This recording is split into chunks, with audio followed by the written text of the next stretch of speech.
सबों को जय यीशु।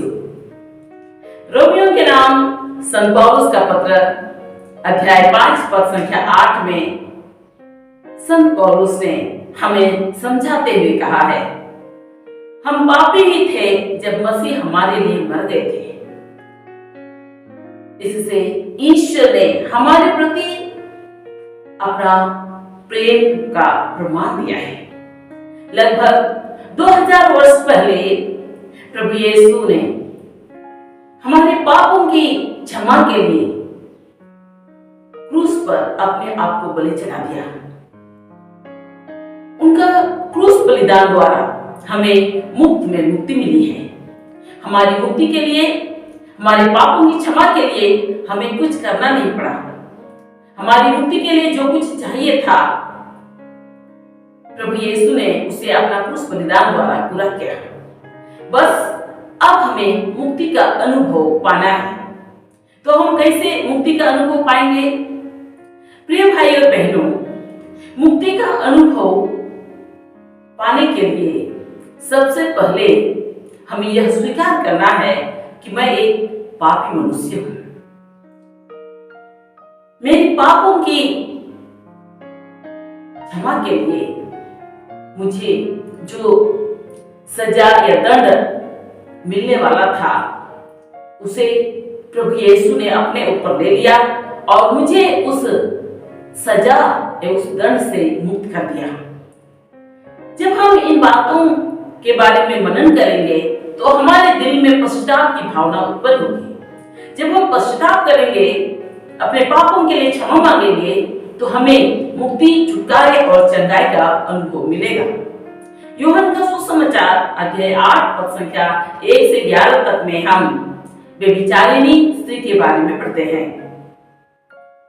कुछ लोगों ने एक व्यभिचारिणी स्त्री को व्यभिचार में पकड़ करके प्रभु के पास लाया और वे उसे दंड देना चाहते थे। उस स्त्री को भी मालूम था कि मूसा की संहिता के अनुसार उसको पत्थरों से मार डाला जाना था। लेकिन प्रभु यीशु के पास आने पर माहौल बदल गया। प्रभु यीशु ने उन लोगों से बोला, जो निष्पाप है वही पहला पत्थर मारे। यह सुनकर सब लोग घिस गए। अब में वो महिला बच गई और प्रभु यीशु निष्पाप हैं, ईश्वर हैं, तो उनको पूरा अधिकार था उनको पत्थर मारने के लिए। लेकिन उन्होंने उनको पत्थर नहीं मारा, बल्कि प्रभु यीशु ने उससे कहा, मैं भी तुम्हें दंड नहीं दूंगा, जाओ और अब से तुम पाप न करो। सचमुच उस व्यभिचारिणी स्त्री को प्रभु यीशु ने बचा लिया। और जब यह समझी कि मैं मरने पर थी, लेकिन प्रभु यीशु ने मुझे बचाया, तब वह एक नया जीवन शुरू की। वो पवित्रतम स्त्री बन गई और वही स्त्री अर्थात मरियम मगदलीना ने पुनर्जीवित प्रभु को सबसे पहले देखने का सौभाग्य प्राप्त किया। प्रेरित अध्याय 9 पद संख्या 1 से 20 तक में हम साउल का मन परिवर्तन के बारे में पढ़ते हैं।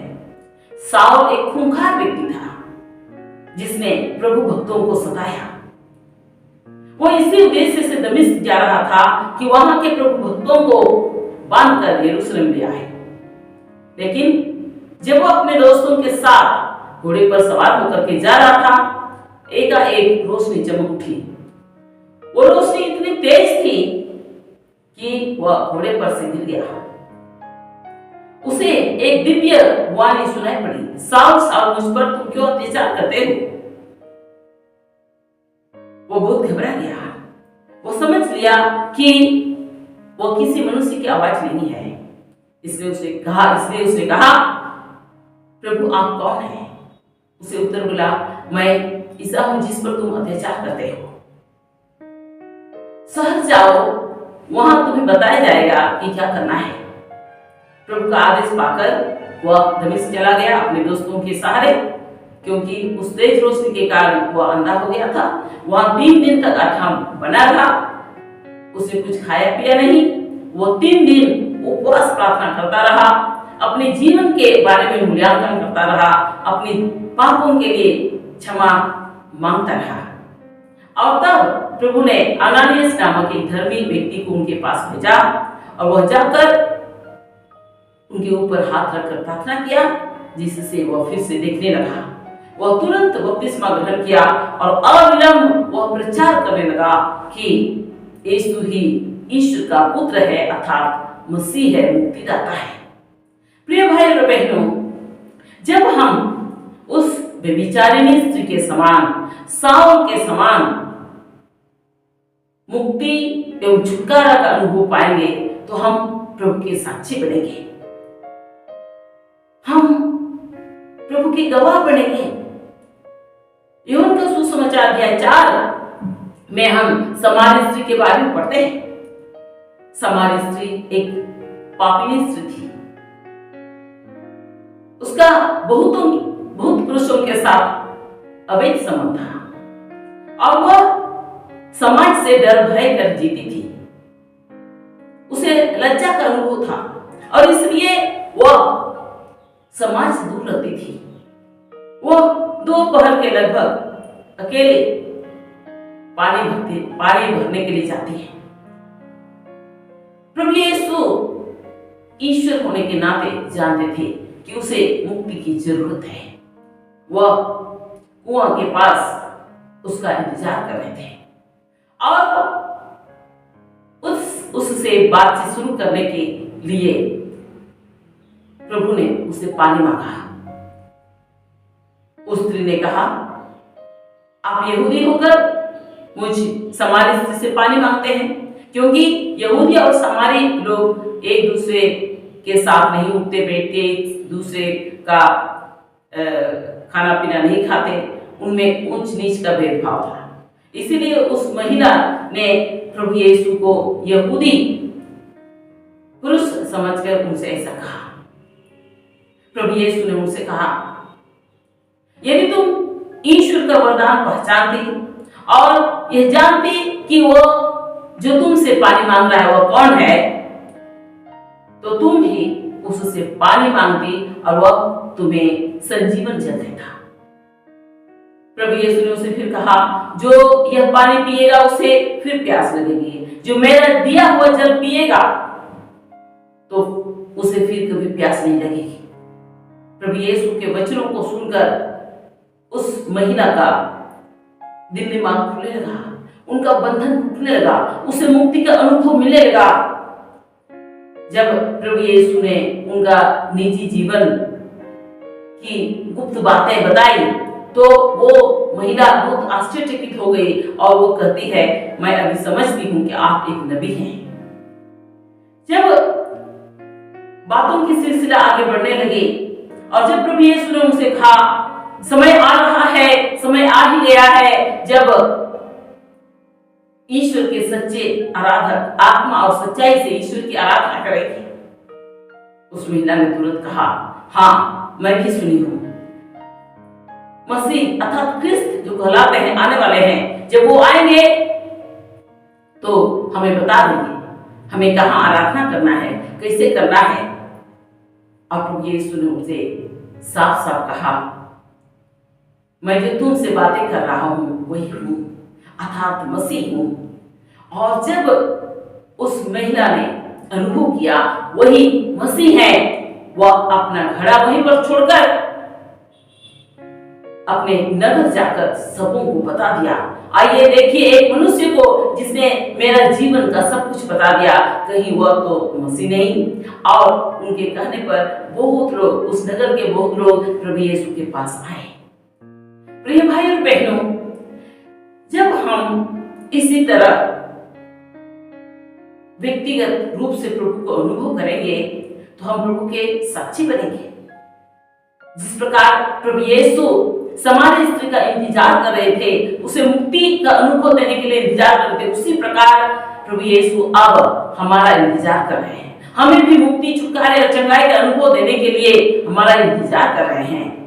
आइए हम प्रभु के पास आए, उनका वचन सुने, उनकी इच्छा को समझे और हम अपने जीवन में मुक्ति, छुटकारे और चंगाई का अनुभव पाए।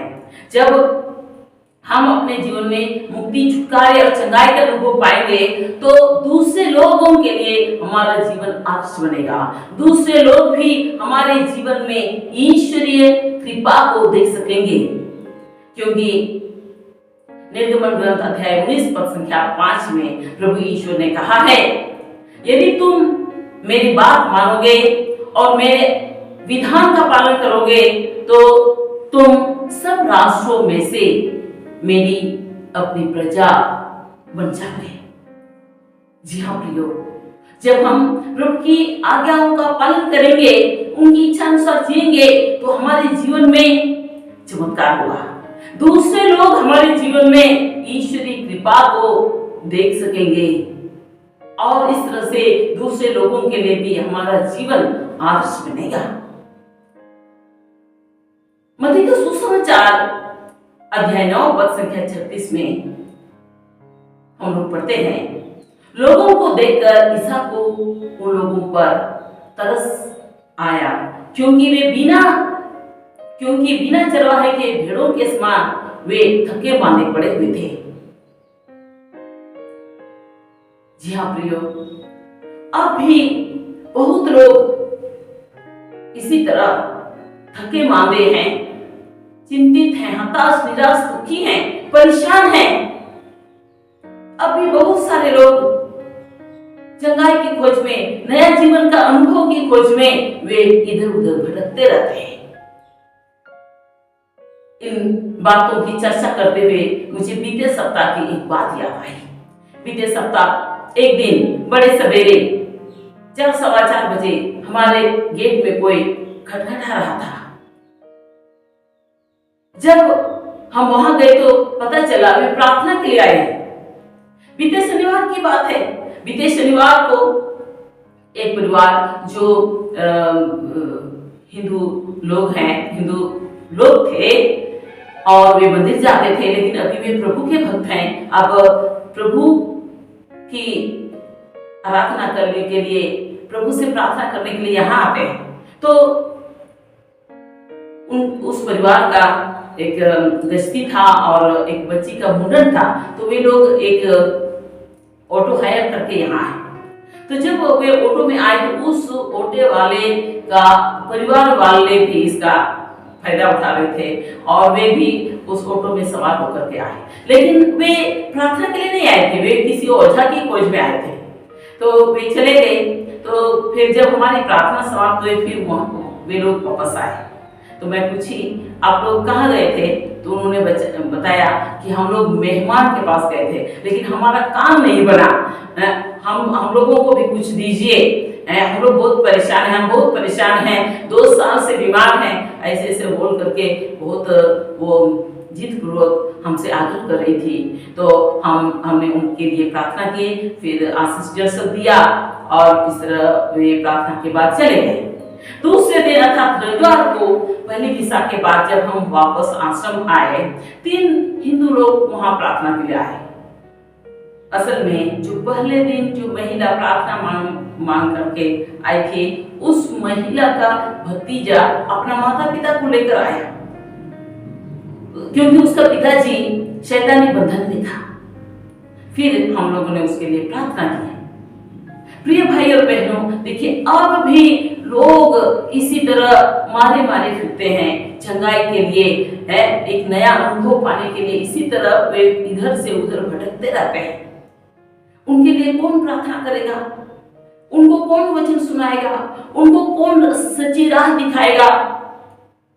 ख्रिस्त में प्रियो, प्रभु हमको बुला रहे हैं।